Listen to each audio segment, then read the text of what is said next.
नमस्कार मित्रों, मैं डॉक्टर अशोक कुमार प्रत्यस्थ, भूतपूर्व प्राचार्य जवाहर नवोदय विद्यालय।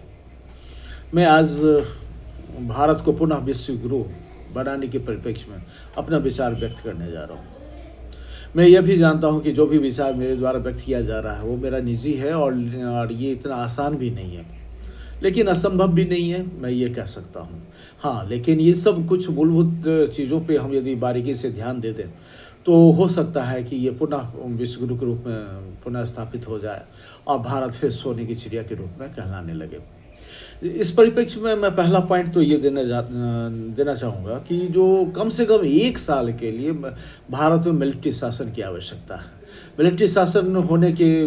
तहत उसी के ड्यूरेशन में जितने भी राजनेता हैं और जितने बड़े-बड़े पदाधिकारी वगैरह हैं, उनकी जितनी भी जो आय से ज़्यादा संपत्ति है, वो सबको जब्त कर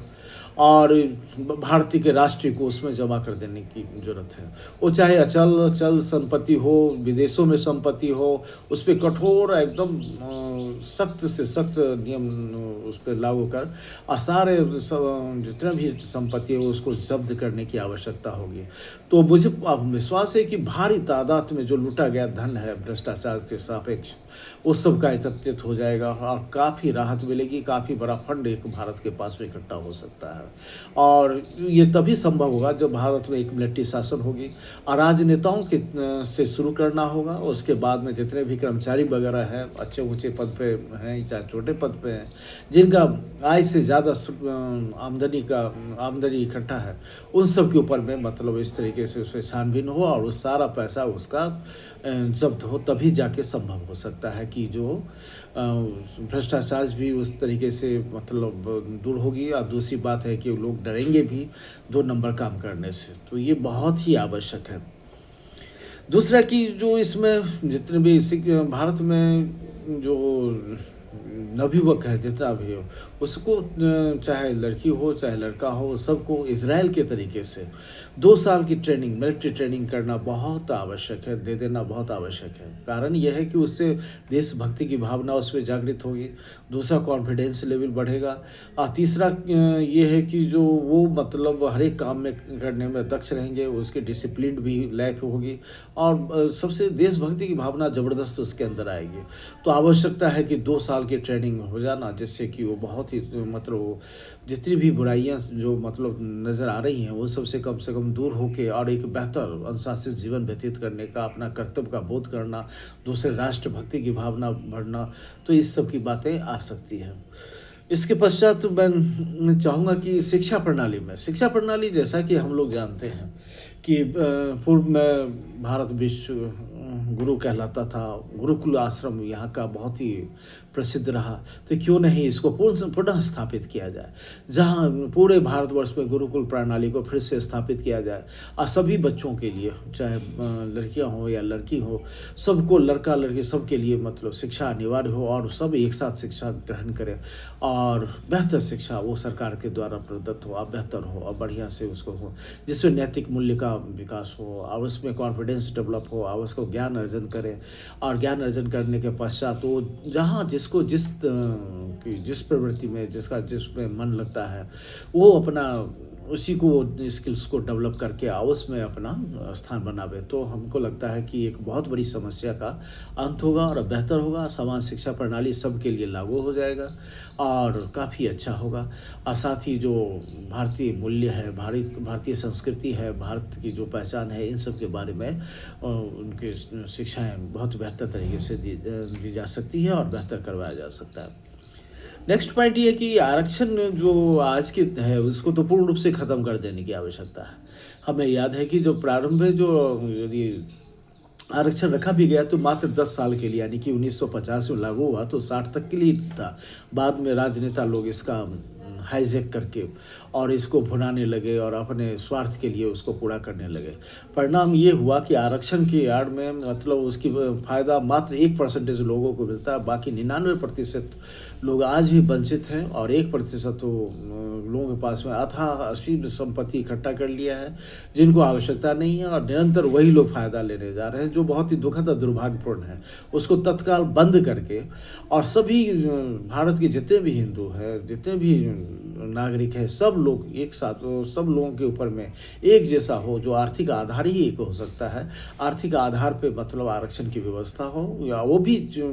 लंबे अवधि के लिए नहीं, कुछ अवधि के लिए हो, और उस ड्यूरेशन में उसको एक स्किल डेवलप करावे, आर्थिक रूप से सपोर्ट करते हुए उसको शिक्षा की व्यवस्था करावे, ताकि वो भी एक सबके साथ मतलब एक समान धारा में आ सके, और इसमें भेदभाव नहीं देखे, जाति वर्ग वगैरह नहीं देखे, और सबको एक साथ लेके चले। आर्थिक आधार पर ही आरक्षण की व्यवस्था हो, और बाकी सबको ध्वस्त कर दे, निरस्त कर दे। क्योंकि आज के परिप्रेक्ष्य में मैं देखने जा रहा हूँ कि जो आरक्षण को लेके भारत की गति दिनों दिन नेगेटिव की तरफ से जा रहा है, भारी तेजी से जाने जा रहा है। चाहे शिक्षा प्रणाली में होने की वजह से शिक्षा प्रणाली एकदम से ख़त्म हो जा रही है। ये मेडिकल साइड में भी काफ़ी मतलब डिक्लाइनेशन हुआ है। इसके बाद इंजीनियरिंग में यही हाल है। तो इसीलिए इसको आवश्यकता है कि जो मेरिट है, जिसमें गुण है, उसको ही मौका मिले, ना कि सबको मतलब देने की आवश्यकता है। वो कोई भी हो सकता है, ये आवश्यकता नहीं होती कि जो बैकवर्ड फॉरवर्ड ये सब तो चीज़ें, ये शब्द को हटा देना चाहिए डिक्शनरी से। जो योग्य है उसको मतलब मिलने की आवश्यकता है। हाँ, जहाँ जो किसी भी जो पीछे रह जाते हैं, जिनको उनको आर्थिक सहायता देने की आवश्यकता है, और इसको डेवलप करवाने की आवश्यकता है, लेकिन वो भी मतलब एक सीमित अवधि के लिए, न कि लंबी अवधि के लिए, ताकि वो मतलब सिर्फ आरक्षण के लिए ही मतलब उस पर डिपेंड ना हो जाए। तो इसकी आवश्यकता है। नेक्स्ट पॉइंट जो बहुत ही इम्पोर्टेंट है, जैसा कि आज के परिप्रेक्ष्य में मुझको लगता है कि भारतीय संविधान जो मूल स्वरूप है उसका पूर्ण रूप से हाईजेक हो गया। राजनेता लोग अपने तरीके से उसको परिभाषित करने लगे, अमेंडमेंट करने लगे, और भारत का जो मूलभूत जो उसका मतलब स्वरूप है वो दब गया, और दूसरी चीज़ें सब आने जा रही है। आज के परिप्रेक्ष्य में बहुत आवश्यक है संविधान, वर्तमान के संविधान को पूरा निरस्त कर दिया जाए, हटा दिया जाए, और पूरा एक बार फिर से उसको बेहतर तरीके से उसको लिखा जाए। लिखने के लिए निश्चित रूप से भारत की जो संत विद्वान संत है, योगी है, और उन सब का हेल्प लिया जाए, उनसे मतलब करवाया जाए ये कार्य, तो वो बेहतर होगा, और राष्ट्रीय हित में होगा, जन कल्याण के लिए होगा। अब उस तरीके से इसको ध्यान देंगे तो हमको लगता है कि कहीं बेहतर हो जाएगा। तो हमें विश्वास है इन सब चीज़ों को यदि इम्प्लीमेंट करते हैं तो भारत निश्चित ही विश्व गुरु के रूप में बहुत तेज़ी से उभरने की स्थिति में होगा। साथ ही संपत्ति इतनी अपार आ जाएगी, भ्रष्टाचार वगैरह जो खत्म हो जाएगा, पुराने जो ब्लैक मनी और 2 नंबर के धन को मतलब विदेशों में लोग जो ले गए हैं, उन सबको जो जब्त किया जाता है, मुख्य रूप से जिसमें बड़े बड़े पदाधिकारी हैं, चाहे राजनेता वगैरह है, उन सब का जो धन इकट्ठा करते हैं, तो भारी संपत्ति एक इकट्ठा हो जाएगी, जिसके सापेक्ष में भारत का काफ़ी आर्थिक रूप से हम कह सकते हैं कि खूब मजबूत हो जाएगा। एक सोने की चिड़िया के रूप में फिर से उसको स्थापित किया जा सकता है। तो इन सब बातों को ध्यान रखें तो निश्चित रूप से हमें विश्वास है कि भारत फिर से विश्व गुरु के रूप में पहचान बना सकता है, अपना सोने की चिड़िया के रूप में भी जाना जा सकता है। यदि ऐसा बेसिक चीज़ें हम नहीं करते हैं, हम डिपेंड रहते हैं आधुनिक राजनेताओं पे, तो इसका कल्याण कभी भी नहीं हो सकता, क्योंकि ये लोग सब स्वार्थी हैं, सिर्फ अपने लिए सोचते हैं, अपने परिवार के लिए सोचते हैं। इससे ऊपर ये उठ ही नहीं सकते, और भारत की दयनीय स्थिति बनी ही रहेगी। धन्यवाद।